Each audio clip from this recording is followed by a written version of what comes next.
Go ahead and pray and jump in. Lord, I thank you for this day. I thank you for all that you have for us in your word about the oh so common problem of fear. Lord, I pray whatever burdens we're bringing into this place today, that you would have some alleviation for our own fears, our own worries, our own anxieties. And Lord, I pray that beyond that, you would use us to help others as we come across fear in the lives of other people. Lord, I pray that you would make us attuned and sharp to the problem of fear, where it shows up. And just be with us, Lord, I pray. In Jesus' name, amen. Did you guys have a good time with Rose last week? Yes. Doing trauma? Yeah, I've heard great things. Actually, I haven't listened to the class yet, which is a huge bummer. I want to do that today, but really thankful the Lord sent Rose to our church. Really hopeful that she'll have a significant role to play in our counseling ministry going forward. So just thankful the Lord brought Rose here to Westside. So awesome. Cool. Today, we're going to talk about fear. It's kind of closely related to trauma. Merriam-Webster, we'll just run with their definition. A unpleasant, often strong emotion caused by anticipation or awareness of danger and accompanied by increased autonomic activity. Why not? Yeah. I mean, we all know what fear is, right? We get the idea. There's this feeling of danger and there's this physical, kind of response to it with various levels of intensity. We don't have to talk a lot about what fear is, but some other things for us to think about fear biblically.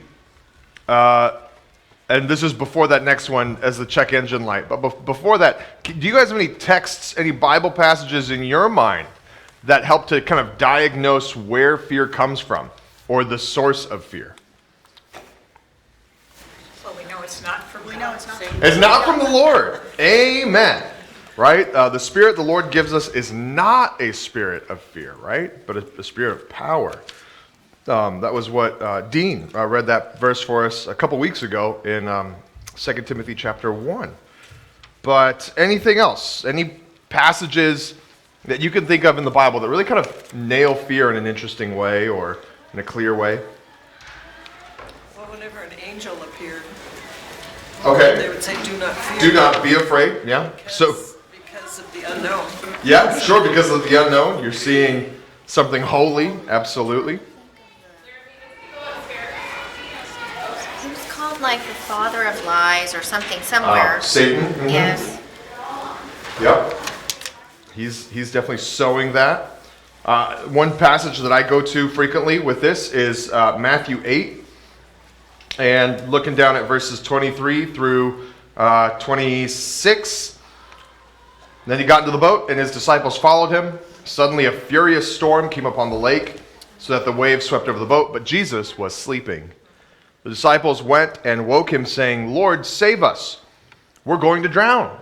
So what's the fear that they have? Drowning. Death. Death by drowning, right? Oh, what a terrible way to go. He replied, "You of little faith. Yeah, why are you so afraid?" Then he got up and rebuked the winds and the waves, and it was completely calm. And it might be a fluke. It might be a one-time thing where Jesus puts a lack of faith and fear together. But this story happens again in Matthew chapter 14. And so in Matthew 14, this is after the feeding of the 5,000. The disciples are headed back across the lake. Jesus decides to walk past them. And then verse 25, shortly before dawn, Jesus went out to them walking on the lake. When the disciples saw him walking on the lake, they were terrified. "It's a ghost," they said, and cried out in fear. But Jesus immediately said to them, "Take courage, it is I. Do not be afraid." "Lord, if it's you," Peter replied, "tell me to come to you on the water." "Come," he said. So Peter got down out of the boat, walked on the water, and came toward Jesus. But when he saw the wind, he was afraid and began to sink, cried out, "Lord, save me." Immediately, Jesus reached out his hand and caught him. "You of little faith," he said. "Why did you doubt?" So faith, that burns. Okay, for faith and fear have a very close relationship. And one of the things that faith is then, one of the things that fear is then in us is is in some way and you could call it little faith. I think we kind of struggle to get that concept in our minds well.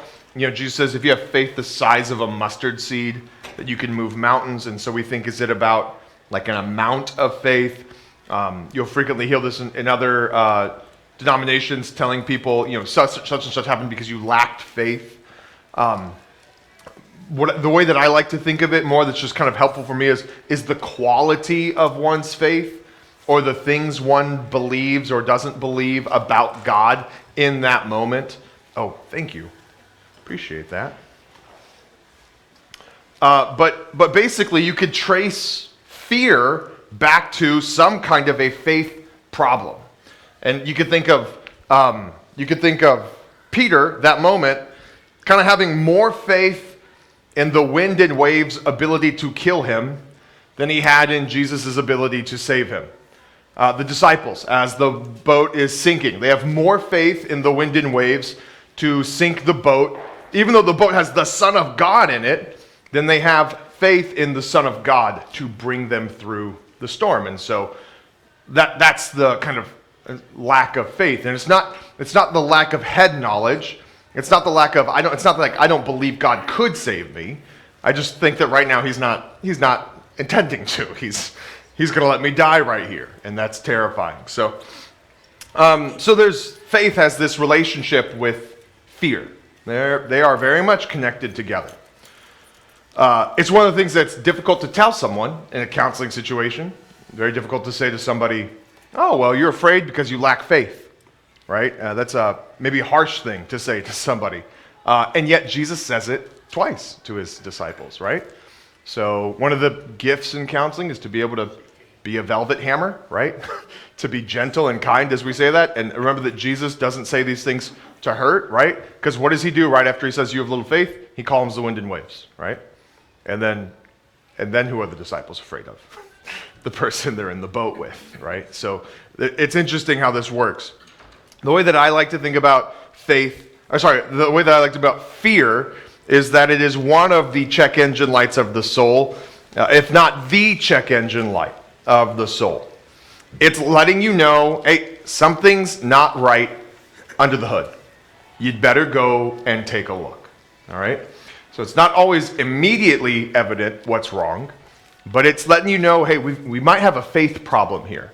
Or as we, looked at the heart and its desires, when you have an emotion connected to that desire, right?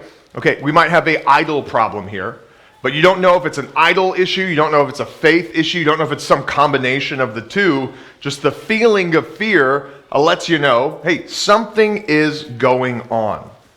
And here is what as counselors, you got to get really good at. And you have to get good at listening to fear. What is fear telling you? And if you listen close to someone's fear, you'll find out what is important to them. You'll find out what they believe about reality from their fears. It's why the fear of death is so common, right? Because it's important. Living is important to all of us. And so when living is threatened by death, we all are afraid. That's important to all of us. It's why we all have home insurance, right? Or car insurance. Because the idea of not having a house or not having a car is frightening. So we care about those things. We protect ourselves. So anyways, what I want to talk about a lot tonight as we think about this is how to listen to fear well. But let's just kind of get a lay of the land. What are some common things that we fear? Or what are our kind of common, among humanity, what are the most common fears that you could think of? Well, you just mentioned one. Death. Death, huge, yeah. Death, absolutely. Poverty. Death, poverty. Failure. Oh, now we're getting personal over here. Okay, death, poverty, failure. What else? Health issues. Yeah, loss of health, right? Yep. Anything else? Heard that public speaking rates above death. Oh, that's so good. People would rather give these cats. I'm gonna put another side over here. Public speaking. We're gonna put phobias. My husband would agree. Really? Then there are just phobias, Right. which is like we know it's not rational, and yet we are terrified, right? So public speaking is a big one. A lot of people are afraid of spiders. Yeah, anybody afraid of spiders in here? Nice. Hannah, are you the only one who's so scared of spiders? Wait, so all of you, if you just looked at your shoulder right now, there's a big old spider on here. None of you would jump, startle, scream, just flick it. Dude, we got some stone cold killers in here. Goodness gracious. Snakes are different story, yeah. Snakes. Spiders are fine. Snakes, spiders, mice. Okay, great. Being alone. Being alone. That's actually a common one. Yeah, being alone. Being with people. A person or like crowds of people? Just anybody. Okay. So a fear of crowds is a common phobia. But yeah. People. Heights. Super common phobia. Yep. Painful death. A painful death. It's it's interesting when you start to break this down. Some people are scared of death because they're scared of what's beyond death, and other people are scared of death because they're scared of the dying part. And it's not the same for everybody. If you've got a lot of confidence in where you're going, then the death part is, what's beyond is looking good. It's getting there. That's terrifying. It's good. Any other common fears or phobias? Other people's opinions. Sorry? Other people's opinions. Other people's opinions. So people and their Judgment. opinions, judgment, absolutely. Absolutely. Yep. There's another one coming from the other side of the room. People feeling like unvalued or unbelonging. Yeah. So common. Yeah. So Feeling worthless. yes, worthless. And this is interesting how this shows up because it can be a personal sense of worthlessness, or it can be like everything that I've done is worthless. So that fear of being worthless as an individual, or the midlife crisis, right? Oh my gosh, have I just spent 20 years of my life raising kids and being married and working at this job, and I hate everything? That's a terrifying thing for lots of people. What's that one on the bottom right there? Being alone. Oh, being alone. Financial security? Financial security, poverty. Can I put it with that one? No. No. Poverty's a whole different thing. People just being afraid of not having Okay. a home. But people that are afraid of, they're not financially going to be stable I think those are two different things. You know what? And this one, so I get what you're saying. This one comes with, there's a whole category we could kind of throw in here, which is just control, right? And your health and a lot of things. Just, my family looks good. We live in a nice neighborhood. Yes, all these things. So power, but I don't know. Afraid of somebody else's power. Oh The yeah. power they have. Powerlessness. Yeah. The power they have. Yeah. Oh, powerlessness. Yeah, that's common. Very common. Any other phobias? My wife is terrified of bees. She hears that buzz and she'll drop a baby. Just kidding. I think she'll manage to hold on to a baby. I don't know. I wouldn't give her a baby if there were bees around. Actually, I take that back. She's gotten a lot better about that. But early in our marriage, we're at this place called Enchanted Rock in Texas. It's just this giant rock. Like, it's obnoxiously large. And so we're walking down and she hears a bee, and then she just like jumps and slides down like a very steep, almost cliff-like portion of this rock to get away from the bee. And I'm like, okay, that's intense. Anybody else got phobias? Anything weird? It's okay. My son's friend was petrified of clowns. Clowns, yeah, there we go. Oh, yeah, clowns. Anybody afraid of the ocean? My daughter was afraid of crabs for like 1 year. Oh, I love it. And she would like run and scream anytime she saw a crab. Oh, That I've was got really a funny. great one for you. I have two nieces that are, you show them a Band-Aid, A Band-Aid. a Band-Aid. That's crazy. Yeah. Blood. Band-Aid, yeah. Show them a Band-Aid and Blood. they are unreasonably, Germs. Germs. Super common. Yes. Super common. some are afraid of Needles, yep. Yeah, like you could go around church, and if you're good, you could stick people with needles, and nobody would notice. And then you take some of those same people and you show them the needle, and they'd be crying. Yeah, it's funny how that works. It's like I love it with babies. They're like a really good doctor can distract the kid, give him a shot, and the kid has no idea what's going on. Sharks. Sharks, yeah, I love it. Sharks. So you know what? Like I remember the first time I was inner tubing on a lake, and I was in the middle of that lake, and I fell off that inner tube, and I was like, I don't like this. This is a very uncomfortable position. Yeah, you can't. It's very different than like a pool that you can see the bottom of the pool. The ocean, you can't see what's lurking. Oh, nobody said the dark. Yeah. Anyways, so the dark. I mean, and that's one even as grown-ups, super commonly afraid of. Okay, I want you to look at this list of fears and phobias, just kind of common fears, and then phobias, right? Things that we know aren't necessarily a rational fear, but we have them anyway. And what are your top 3? Looking at that list. I have a question. Yeah. Since we did the trauma thing, fear and anxiety that come from the trauma, Oh, yeah.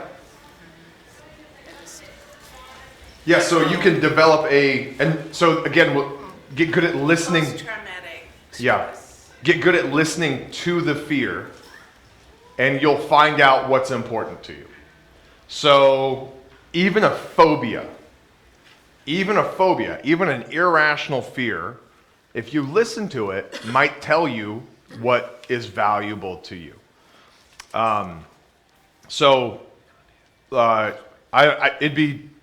can't think of like a particular example on the spot with like a traumatic fear. 2 of mine have anxiety stuff, and one of them is from PTSD from a car accident. A car accident. Okay, awesome. So as you think about that particular phobia, what you're listening to with that is, so not everybody who's been in a car accident or has trauma from it is going to have those traumatic responses for the same reasons. And learning whatever it is in that person that's kind of causing that trigger, whatever the underlying value there is for that person is important. So what was the most terrifying part about being in the accident? I lost complete control, right? Okay, what was the most terrifying part about the accident? I thought I might never see my family again. What was the most terrifying part about the accident? I thought, like, what if my legs get crushed and I never get to walk again? And so, again, listen to the fear, and then you'll kind of find out what's valuable beneath that. Does that make sense? Okay. Flying is another one. Flying, super common one. Is that on there? No, but I'm not gonna write anymore. I just want to point out one thing about phobias is that they don't listen to logic. Oftentimes we'll try to logic our way outside of a fear, and here the airplane one is a great example. So someone says to you, "Hey, airplanes flying is safer than driving in a car. There's way more automobile accidents than there are airplane accidents year to year. America hasn't had a serious airplane accident for 20 years. And then that person says, well, then I guess it's about time we had another one, isn't there? Right? And I'm probably going to be the person on the plane when that accident happens, right? So fear just isn't logical. We try to logic our way out of fear, but it doesn't really care. Of course, the news, I thought I heard something about now there's a problem with planes. Did anybody else hear it about air traffic controllers? Air traffic controllers and They're planes not getting landing out and of the taking off way. at the same time, Yeah, and getting wires yeah. crossed, yeah. But they That's where most of the accidents happen. The ones in the news were near misses. Nobody got hurt. Oh, there you go. Near misses. And so the phobic person is just like, well, then we're just that much closer to be it, right? And the other person's like, hey, that means it's even safer, right? So, yeah, anyways.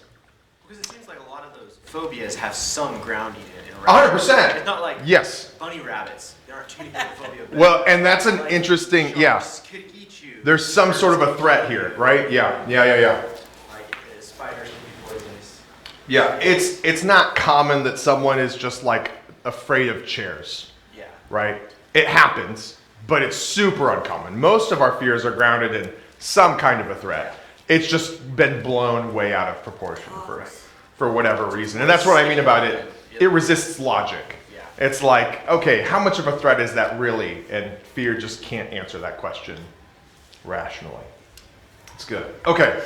I want to make a difference between kind of fear and anxiety. Fear is just this kind of general emotion. And the way that I'm going to talk about anxiety usually is that physiological response to it. Sometimes that's super intense. So sometimes it's super obvious. You have that emotional feeling of fear. But then you have all of the kind of physical manifestations of anxiety. So palpitations of the heart, sweaty palms, perspiration, tension, headaches, clenched jaw. You ever been talking to somebody and gotten nervous and find yourself just super tight, balled up, maybe cross your arms, things like that? Rapid breathing, loss of appetite, increased appetite, problems sleeping, high blood pressure, Clench your teeth. clenched teeth. Yeah, absolutely. I used to have this thing where if I was nervous, I'd swallow. If I had nothing in my mouth to swallow, I'd swallow. And if I'm doing that, I'm like, I must be nervous about something. That's kind of my little warning light. So fear kind of is that feeling of being a kid, you got to go to the bathroom, but it's nighttime and the lights are off. And it's like, what do I do? Do I brave this dark hallway and all the monsters therein, or do I just stay in my bed? And anxiety, I would say, is that kind of, we're now in a place of uncontrolled kind of physical and mental terror. And I think that what's important about anxiety is that sometimes it's really loud and really sharp, and other times it's really quiet, almost like background noise, but it just won't go away. Has anybody here been in a company that was in the middle of layoffs?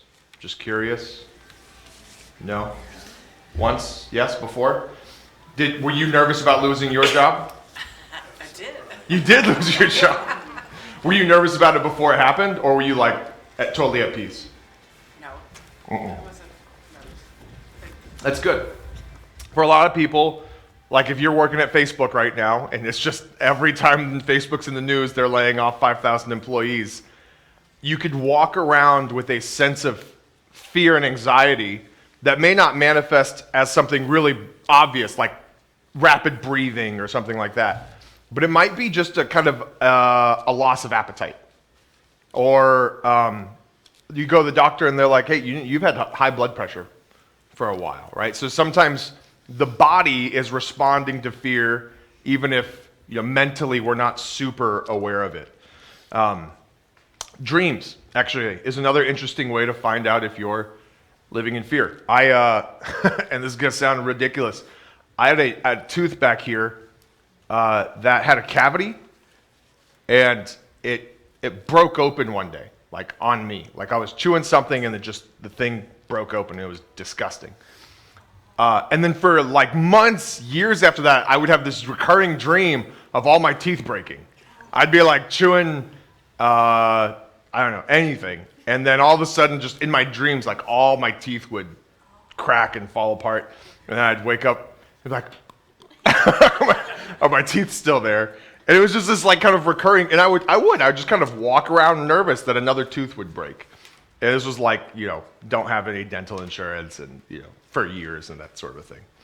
Add that to the list of phobias. Of all of your teeth just breaking and falling out, yeah. Whatever happened to you? Yeah, now it's in I didn't have there. one that before, but now I do. Yeah, you're welcome. You're welcome for the new phobia. And so my wife has this, she has this dream. Do you guys remember playing like games as a kid where everybody takes off one shoe, like for you guys who were involved in Awana, and you put that shoe, and everybody puts their shoe in the middle, and it's like, okay, go! And everybody runs to the middle, grabs their shoe, and puts it on. You guys ever play that game? Like, so Cass, no, never played that game? Oh, this is a great game. So Cass, in her dream, she can never find her shoe, right? It's just like this terrible moment of everybody else found their shoe and I can't find my shoe. Or she'll have a dream of like, okay, I had the kids, we're in the van and we need to go, but I just can't find the keys, right? And for her, it's just like if you were to look at her daily fear, what is she actually afraid of on an ongoing daily basis? It's that. It's like, we got to go to church and I can't find the keys. And it's interesting how those underlying fears, even though we're maybe not super aware of them or they don't even feel like fear, they'll show up in interesting places and in interesting ways. And dreams is one of those. So we all then try to handle our fear in different ways, right? And going back to the airplane fear, right? So, okay, I know that flying is safer than driving. We try to tell our fear the truth. Anybody here afraid of flying? Anybody here with one of these phobias? I'm just curious. Snakes. Snakes? Okay. Have you tried to ever talk yourself out of the fear of snakes? I have there's been a snake and I've had to kill it and my whole body has had that trembling Oh, while man. I'm Yes. throwing rocks at it to try and protect my kids. And I'm like, why is I know I'm okay. I'm but bigger, I'm stronger, my I'm body winning is, this fight. Yeah. doing this weird shakiness. Yeah. And I was like, why do I hate this so much? My mom's got the same one. She was out gardening one day, and there's this. I guess it's kind of a trowel, but it's also got a blade on it. It's like a common Korean gardening tool, and she's out in the yard, and the snake shows up. My mom's terrified of snakes, and she just hacks that thing up, right? And she runs inside, and she's like, Scotty. That's my dad's name. There goes a snake in the yard. And he goes out to try to find it. And there's you can't find a piece bigger than this of that snake. But she was still shaking. Yeah, with great fear. So are It's these good. like gardener snakes? I mean, In Texas, you never know. Yeah. Sometimes they're real poisonous, sometimes they're real. But my mom wasn't trying to find out. She was just, she turned it into fertilizer real quick. I think she did a good job. Yeah, amen. So, phobias or common fears, a lot of time we try to talk ourselves out of the fear. But again, fear doesn't really listen. Well. Tess is another one. Tests, fear of tests, absolutely. I thought of one Yeah. that was a real problem for me growing up and into young adulthood. And I was afraid that I wasn't going to make it to heaven. No matter what I did, Yeah. I was not going to go. What's going to happen? Like God's just not going to let me in? Yeah. And so there were a couple times where my parent, I got lost once at Disneyland and I got lost someplace else, and I was just sure my parents have been raptured out of here and I've missed Oh, it. yes. And I'm scared to death. I just remember that. Yeah. It would be like, I come home from school, mom and dad's not home, my brother's not home. I'm like, I missed the rapture. Yeah. I had that thought a million times. Yeah. It'll still happen sometimes. Sometimes to me. I come home, Cass and the kids aren't home, but I thought they were going to be home, and I'm like, Yeah. dang, I missed the rapture. I know. How But about Jamie, that? I'm reaching for him and the other Yeah. side of the bed. Yep. Oh, no, I didn't miss You've it. been Okay. here during Mount St. Helens. There were a lot of people. Oh, yeah. Yes. My sister, I'll bet. folks were at church, and my sister was coming home from the hospital, and she thought she missed.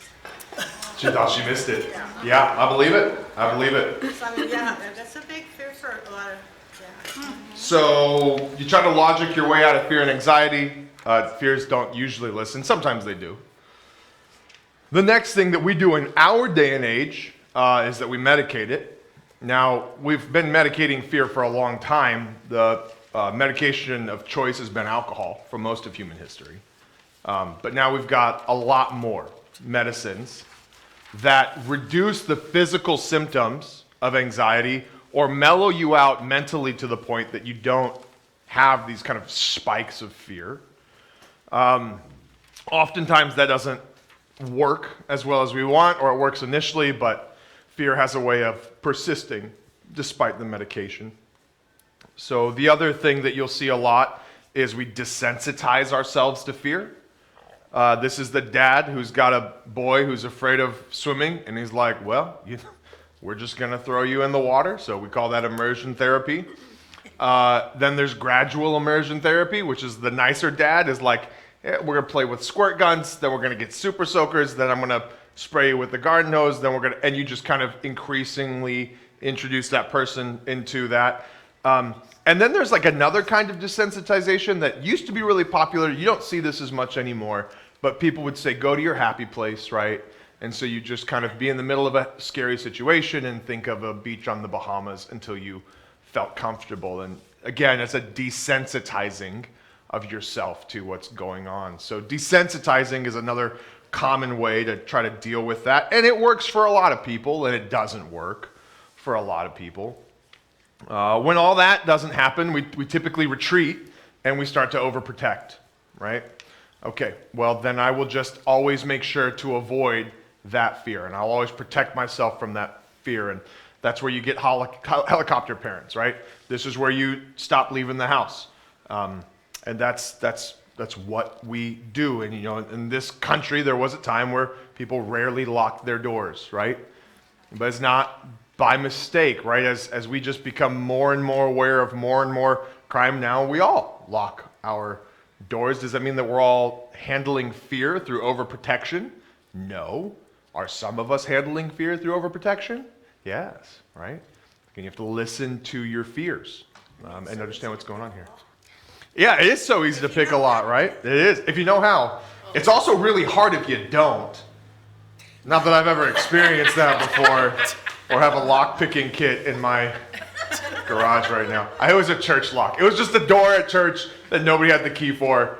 And I will say Schlage, S-C-H-L-A-G-E, they make great locks. Anyways, ended up having to drill that out. So, yep.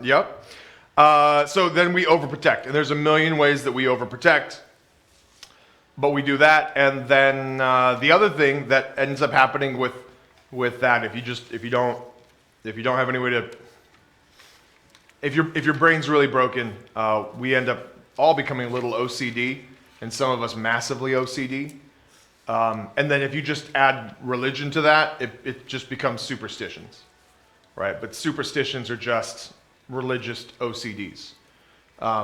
This idea that if I do X, Y, and Z, it will protect me from those other things.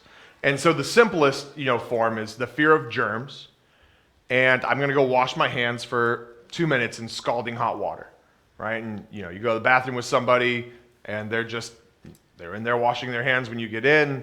You do your business, you're leaving, they're still there washing your hands. They're washing their hands, right? There's just a simple OCD at work here, right? It's like I really got to get the germs off in order to be safe. So there's those obsessive compulsive disorder. They go for on and on and on and on. And then you meet. I don't know if you've ever met people who are into superstitions, but whether it's like athletes, yeah, or Santeria. I don't know if you guys know anybody who's into Santeria, but there's a whole thing about colors you can wear on certain days of the week and how you deal with curses and how to put curses on people, and it goes on and on and on and on and on and on. What's that word you said? Santeria, but it's a mix of like voodoo and Catholicism. It's really common in the Caribbean, and if you have friends from the islands, they'll know all about it. Yeah, like somebody will have like a bad breakup, and if you have a bad breakup with someone who's into Santeria, like you're gonna get a curse. Someone's gonna. Anyways, not as important. So, anyways, I just want to talk about these are the ways that we kind of cope with our fears. Where does the brown paper bag go? Yeah. So the last, I think that would be. Oh, I don't know. That's dealing with, I guess, the anxiety of just a panic attack. Yeah, medication maybe. All right. Those are the really obvious ones. I mean, those are the ones that are really on the nose. I think what you're going to find if you're doing counseling is that people are going to come in and they might have a fear problem, but they just don't realize it yet. And so I want to talk about 3 less obvious but super common coping strategies. One is just busyness and stress. Busyness and stress. And why is this a coping strategy? Because if you're dealing with some kind of fear in your life, one of the things that you'll do is keep yourself busy mentally, physically, go to bed exhausted every day. So you don't really have to think about whatever it is that is bringing that fear to your life. And what that often leads to is a constant state of stress because you have the to-do list that's going on all the time and you're never taking a break. And so, you see this happen a lot. A family member gets diagnosed with cancer, and some spouse or some member of the family just does not stop working. They struggle to integrate new things, right? They've got a million spinning plates, and just one more is gonna bring the whole thing crashing down. But they don't stop. They just keep burying themselves in this never-ending to-do list. You'll notice that these people are deeply uncomfortable with quiet and deeply uncomfortable with stillness. It's interesting. I listened to a couple hunting podcasts, and all these guys talk about how difficult it is to be alone in the woods for a few days. And that if they go to the woods for 3 days with nobody, usually by like day 4, they're calling their girlfriends and just saying, oh, please forgive me, I'm sorry, I'm such a terrible blah, blah, blah, blah, blah, right? And so there's probably this underlying fear there of I'm not the man that I'm supposed to be, right? And when they finally get alone and there's nothing to do for a couple days, they're dealing with their thoughts and those demons come out. So you'll see someone insanely busy, constantly stressed out, and it's just always a good question to ask, is fear driving that? Or is that a way of handling or coping with fear? Paralyzed depression. So some people respond to fear by getting busy. Other people in their fear become paralyzed, right? They have that analysis paralysis. They're terrified to take risks, terrified to go outside, terrified to move, to do anything. And depression sets in because it's kind of a worthless existence. And so it's another pretty common thing. I think I've seen a lot. This is where I've seen, particularly with this younger generation, my generation, we call it failure to thrive, right? So-and-so goes to college, they don't do well, they come home, and then they do nothing. And they just keep doing nothing. And you wonder what's in this, what's behind this? And one of the questions you need to ask is, could fear be here? Do I need to listen closely to this response and see if there's fear beneath this? It may not just be that they're lazy. It may be that they're terrified to try and fail. They might be terrified about what that says about them as an individual. And I'd say the last one, and we talked about this when we talked about anger, but it's a defensive anger. And so it's whatever. There's been fear, there's been a loss of safety, and so there's kind of this response of strike first and strike fast, Cobra Kai, towards life and its situations. It's cooler to be angry than it is to admit that you're afraid. And I think of that just like a dog, right? If you hear a dog barking, is it because it's angry or because it's scared? It sounds angry, right? But usually dogs bark because they're scared, not because they're angry. If a dog really wants to rip your head off, he doesn't bark much, he just rips your head off. But if a dog barks a lot, it's because he doesn't want you to touch him. He's saying, stay away from me. And I think we see that a lot just in people as well.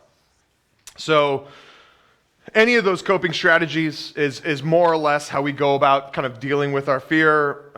If it doesn't work and we end up all the way in kind of such a barricade of overprotection that it's beginning to mess with social life, or we're becoming OCD, or whatever, we're becoming paralyzed with depression, incredibly angry, just totally stressed out and busy all the time, then we start to look for help. And that's when people will seek out counseling, right? And so then your job is to listen to fear. Listen to this person's fears and try to work backwards from the fear and understand what's going on in the heart.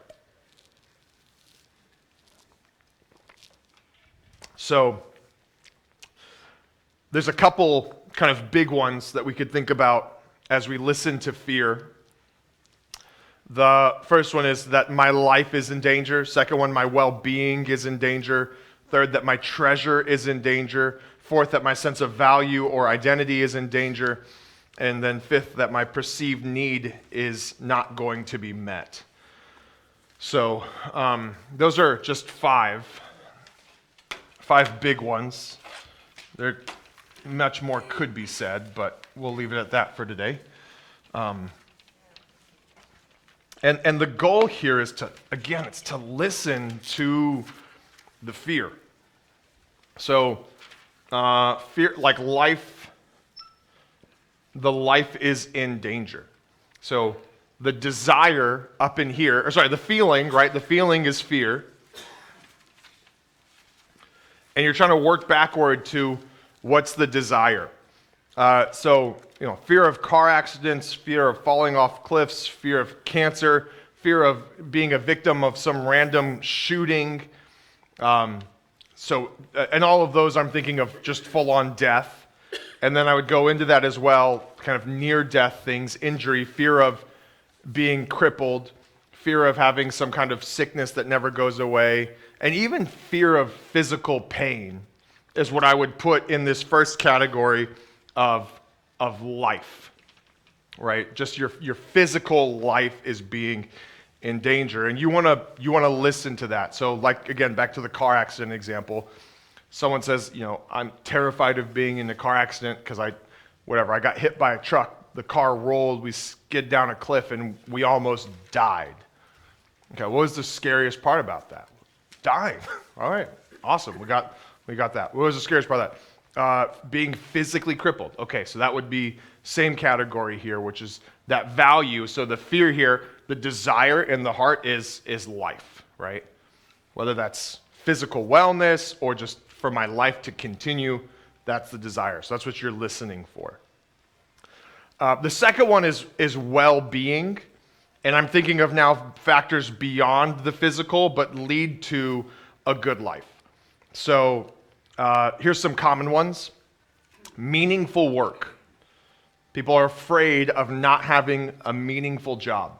And you can go to a 15-year-old getting their first job at Dairy Queen, and it takes about, a week, or the first time they come home smelling like grease, for them to say, I don't want this life, right?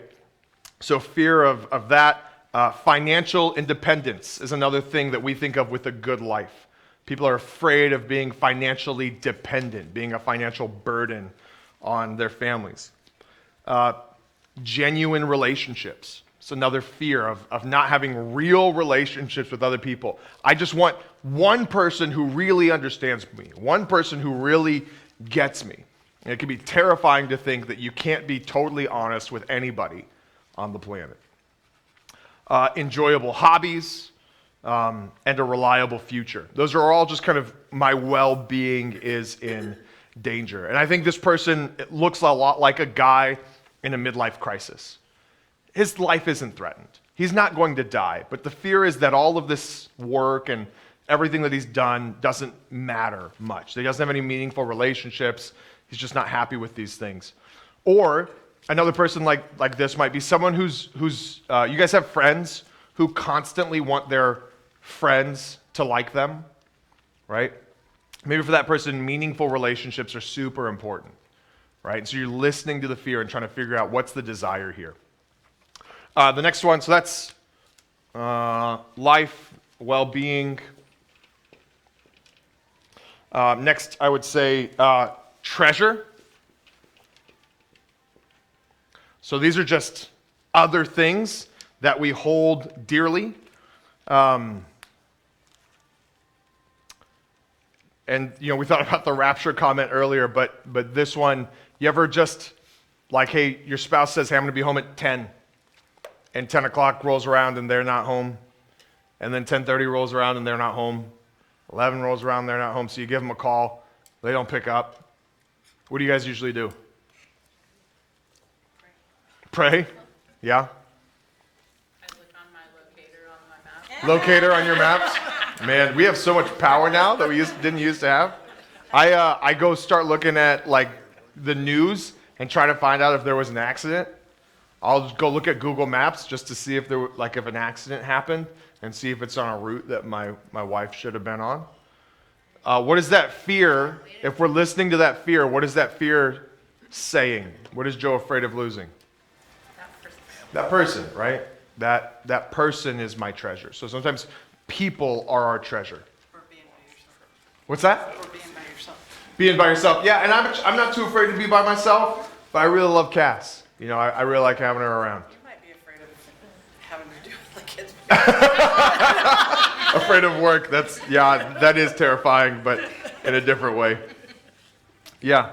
And then, did anybody ever have like their dad or their mom had some like prized possession, something the kids weren't allowed to touch, weren't allowed to do whatever with? Yeah. Any stories here? No. Anything specific? I Yeah. have a Hummel. A And what? Oh, it's I know all what the you little mean. figurines. Yeah. They're really expensive. They're Okay. from my mom. I walked into my kitchen and my 1-year-old grandson is holding it by its head over a tile floor. Yeah. Not good? And he didn't open his hand. Yeah. Yeah. But it was my mother's. Yeah. And so I ran over there and said, thank you. And luckily, nothing happened. Luckily, nothing happened. Yeah. It was close. It was close. And it gets to the point where we take jerseys, right? And we put them inside of bulletproof glass cases and we put them all up on a wall. Why? Because it's got, you know, a number, a name, and a signature. And that's enough for us to just treasure this thing. So it can be a person, it can be a thing, but treasure is another one. So fear, and then on the other side, you're trying to figure out, what does that mean to a person? The next one I would bring up is sense of value and identity.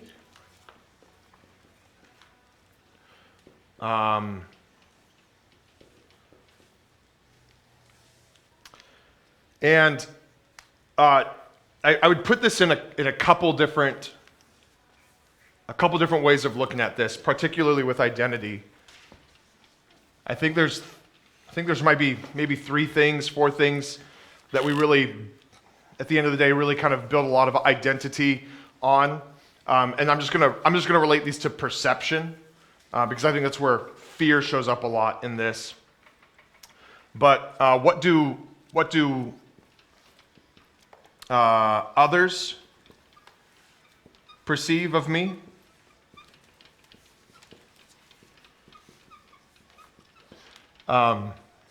So someone who has built their identity on what did my dad think of me? What did my mom think of me? What did my best friends think of me? What do my coworkers think of me? That's what I'm thinking of here. They're terrified of not having that.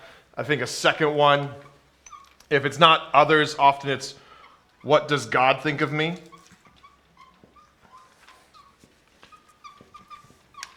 And I think this gets in the way a lot of, if you struggle with this, it is really hard for you to believe that God loves you.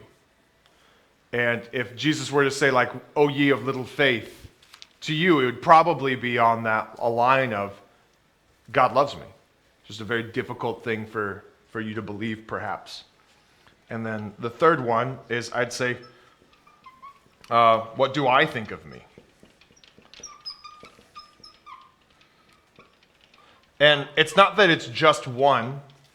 I think we all care about all of these things. We all wrap our identity up in some pieces of all of this. There are only a couple people in my life that I give a rip about what they think about me.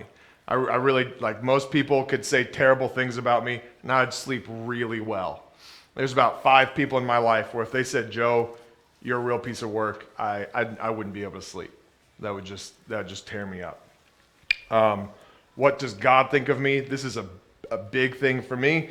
And then what do I think of me? This is probably the one at the end of the day that most matters to me.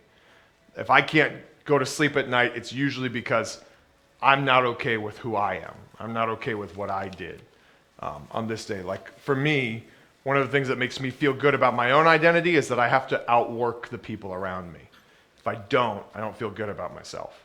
I'm not saying that's healthy in any way, shape, or form. But it is kind of part of how I view myself and how I think about myself. So, what does God think of me? This really came to a head for me recently when I was on that retreat. And the retreat started out with fear, talking about fear. And I was like, well, this is a waste of my time because I'm afraid of nothing. Like, I don't walk around with a lot of fear. It's just not a common feeling for me. And so the guy who was leading it said, I want you to I want you to think about what you're afraid of and just listen to the fear. And I was like, all right, I'll try. So I camped in the feeling of fear for as long as I could. And guess what I found is I listened to the fear. Is that, and I think I shared this already with the congregation, but God's like, Joe, I've called you to be a pastor, and yet, Joe, you live down here. And I felt like God was just continuously disappointed in me because of the Delta. Now, I don't walk around thinking that, but if I get alone and I'm praying to the Lord, oftentimes I'm just repenting over failing to be what I believe He's called me to be. And so there's this walking around belief I have that God is just kind of disappointed in Joe. And I persist and breathe and have my being only by immeasurable outpourings of His grace, right? But I wouldn't go so far as to say God is pleased with me or that God, like He delights in me. Those are things that feel really far away, really hard to get my mind around those things. And so could that be why I'm so busy at work, right? Am I constantly trying to earn my Father's approval through ministry? Strong possibility that the answer is yes. All right. What do others perceive of me? And I think this is like if you have a job at work and some big task's been given to you and things aren't going well and you're stressed out and you're fearful all the time. Maybe you're worried about what that will reflect on you and the company and the eyes of others. What do I think of me? I think that one of the ways that this shows up a lot is with our kids, right? Because we put a lot of our identity on our kids. And when they don't live and grow up and follow the Lord, man, we can wear that and just have a lot of disappointment in ourselves. That sense of value, identity comes from me. And it really shows up the first time your kid says, I don't know if I'm a Christian, right? And if they're your treasure, then you're terrified that you won't be able to bring this treasure with you to heaven. And if it's identity, you're terrified that you're a failure as a parent. Does that make sense? See how those are different? So again, listen to the fear and get back to that underlying kind of desire or value or what is important.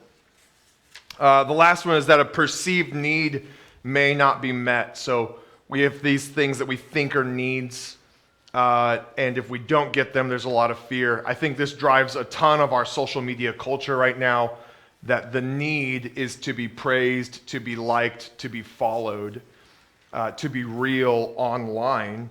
And if we don't get that, then we're terrified. Do we even exist?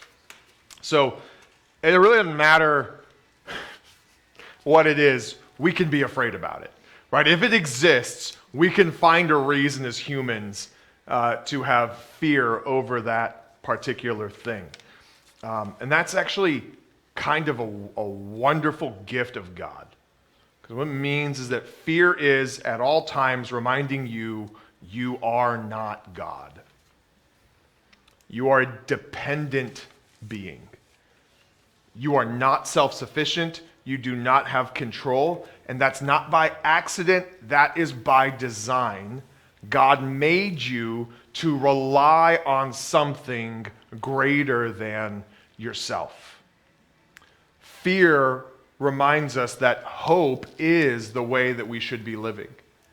By design, we are made to hope because we are not strong enough in and of ourselves to take care of all these things. And so that's where you can begin to build a relationship, if you will, between faith and hope, or faith and idolatry.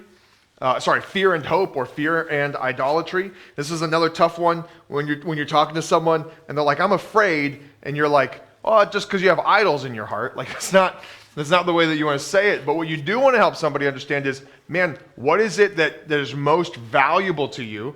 So back to the heart, you want to figure out with this person two things about fear. You know, one side of this in the heart is, what do I value? Right? And then the second side of this is, what do I believe? And this is where, Jesus says, is your faith still so small?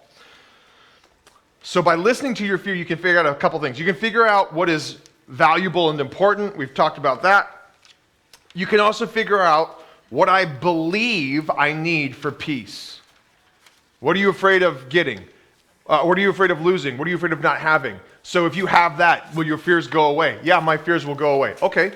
You can kind of figure out from that, what does a person believe they need to have peace? You can figure out who that person believes is in control, right? If they believe God is in control, they might still be afraid because they might think God is against them. Or if they don't believe God is in control, they believe somebody else is in control, that will show up. Your fear will tell you what you believe about who's in control, about what you need for peace. It'll tell you what you believe life should be like. What should be. Fears will tell you what you really think life should look like. I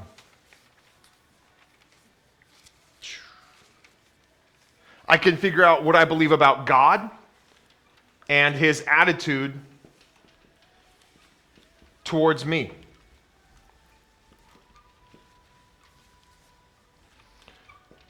By the way that somebody's fearing, you'll figure out whether or not they think God is for them or God is against them. Right? That becomes really evident. If you listen to fear, you'll find out as well, where is hope? And I will say that most of the time, hope is in a different set of circumstances. So most of the time, fear says, if things just look different, if they were just different, then I would be okay. Hope is typically in a better set of outcomes. It's like anger, right? Anger, if things were just different, then I'd be happy. Fear works very much the same way, except for here it's, instead of the desire for justice, here it's hope in another set of circumstances. And that fear often comes because you're hoping in another set of circumstances and you don't see a way for that set of circumstances to become reality. So let's talk about fear and hope. Again, this is built in. Fear reminds us that we are weak, that we are needy. We need someone bigger, stronger, more loving, more faithful to be our hope. Obviously, that person is God, right? And so if you're looking for a text about what does fear look like, it's Psalm 56, verses 3 through 4. When I am afraid, I put my trust in you. When I am afraid, I put my trust in you. In God, whose word I praise, in God I trust and am not afraid. What can mere mortals do to me? So are you afraid or aren't you, right? That's kind of the thought here. And the answer is both. Yes, he's afraid, and so as a result, he says, I'm going to put my trust in God, and because of that, I am not... Are those fireworks? Oh, dang. I was kind of hoping it was fireworks. I'm like, we're getting rowdy in here. Yeah, it's brick walls, so it's not going to burn down, hopefully. They're just smashing noodles against the ground. Okay. Okay, so we know that biblically, okay, I have fear. I'm supposed to put my hope in God. Why don't we do that? I think the most common answer is it didn't work last time, right? Hoping in God did not bring about the set of circumstances that I wanted. Also, too, it's hard to give up control. 100%, yes. And we'll get to that here in a second. The second reason we stop don't put our hope in God is because we've found an earthly hope that answers a whole lot quicker than God does, right? That's typically medication or people or one of those other coping strategies. Now, what the flesh does, what we have to understand that the flesh does here is it takes a lie and turns it into a truth. So here's the lie. The lie is God didn't come through last time. Or the lie is booze is better.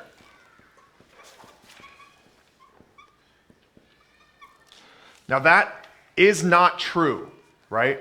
Those are not true statements. But the flesh loves to believe the lie. And so we go back to the heart, right? And we go back to this heart that's feeling fear. And if you get over here to the thoughts and the beliefs of the heart, you will always find lies about God, lies about peace, lies about hope there.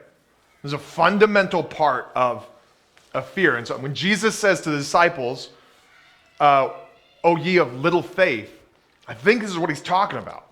He's talking about those lies, those things that we still believe, that the flesh is telling us is real, but they're not actually true. So on the desire side, sometimes those things we desire, and we've talked a lot about this with anger, what do we do with desires that are good, but they've gotten ahead of God? We surrender them to him, right? We surrender those desires to him. And desires that are evil, we repent, right? And we do our best to put that out of our heart. We ask God by his grace to crucify those desires in us. But what do we do with thoughts and beliefs? How do we correct lies about God that we're believing? And the answer is to know God. To know God. And I don't mean know about God. I mean to know him. So let's say me and you get a text from somebody, or this is just a completely ridiculous scenario, but I'm just going to throw it out there anyway. You have to go fight. You have to go get in a fight, okay? And the person that you're about to go get in a fight with is bigger than you, stronger than you, all of these things. You are afraid of getting beaten up, right? Now, somebody says to you, hey, I'll go fight with you. You're like, I guess it's better than nothing, right? It'd be better to have two people than one.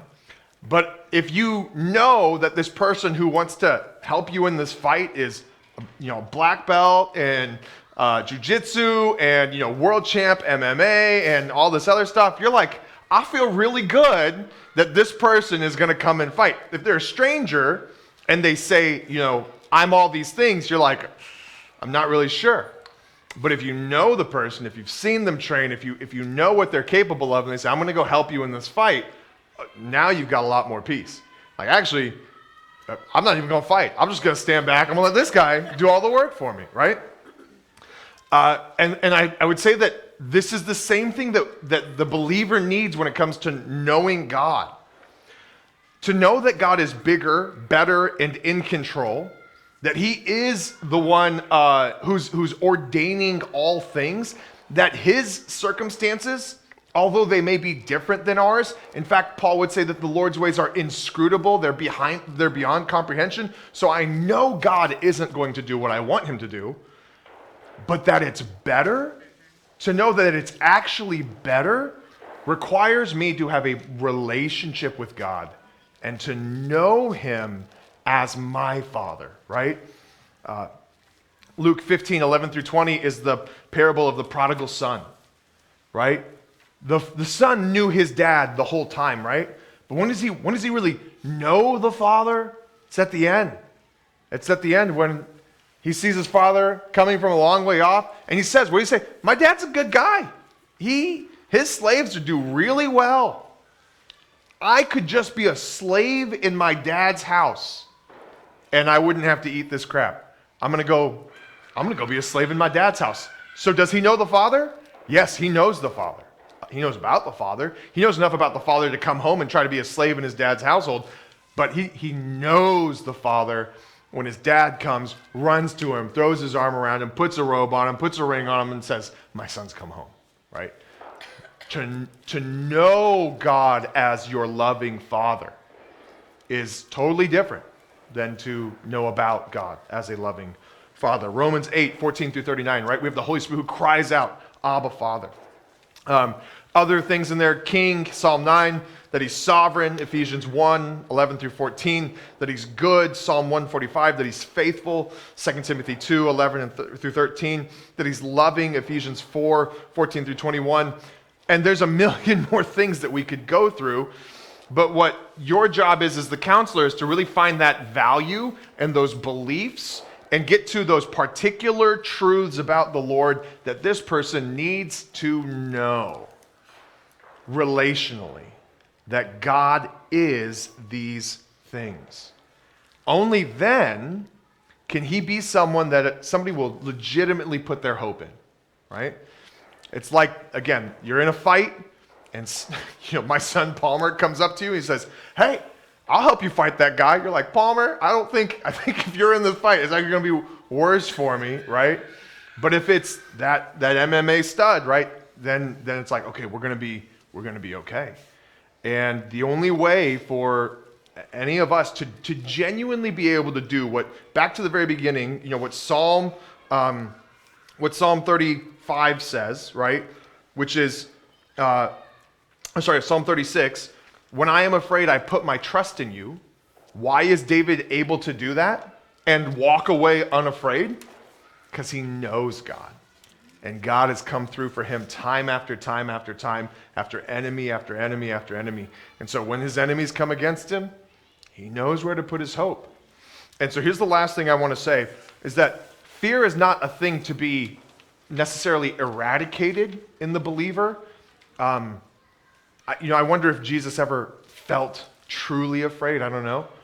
But in us, I want us to think about fear as, in one way, it's good. It reminds me that I am dependent upon God, right? And as long as my fear leads to hope in him, we're rocking and rolling. The worship that comes from a fearful Christian putting their hope in God is a beautiful and wonderful thing. And what God does on the back end of that is you say, okay, Lord, I'm afraid. And just follow the Philippians pattern. The first thing I'm going to do is thank God. I'm going to remind myself of who God is as I thank him for his goodness. Then I'm going to present all my requests to the Lord. I'm going to lay my heart out before him in desperation and cry out to him. And after that, I'm going to wait for his peace. And it comes. But this is where biblical counseling and worldly counseling become very different. Because worldly counseling is very much focused on the feeling of fear and trying to get it to go away. And biblical counseling is focused on putting your hope in the Lord and trusting that as you do that, he will bring peace to your heart. And that is biblical counseling. So as you go through any kind of typical problem stuff, just want to you guys keep that dynamic in mind. Next week, we'll talk about depression, and that'll be it for the rest of this class. We'll talk about, after that, a biblical counseling ministry for those of you who are interested in being a part of that. But would you join me in prayer? Father in heaven, we praise you and we thank you. You've been so good to us, so good to us. I pray, Lord, that you would help each of us to know you relationally, your power, your strength, your goodness, and Lord, that whatever fears we have in this life, we would know that those fears exist because we are weak. But we can depend on you, and you are strong, and you'll take care of us. Lord, I just pray then that you would help us to abide, help us to have a closer walk, so we would know as David did, you are mighty, and you are for us. We praise you, Lord, and we thank you. In Jesus' name, amen. Good night, everyone.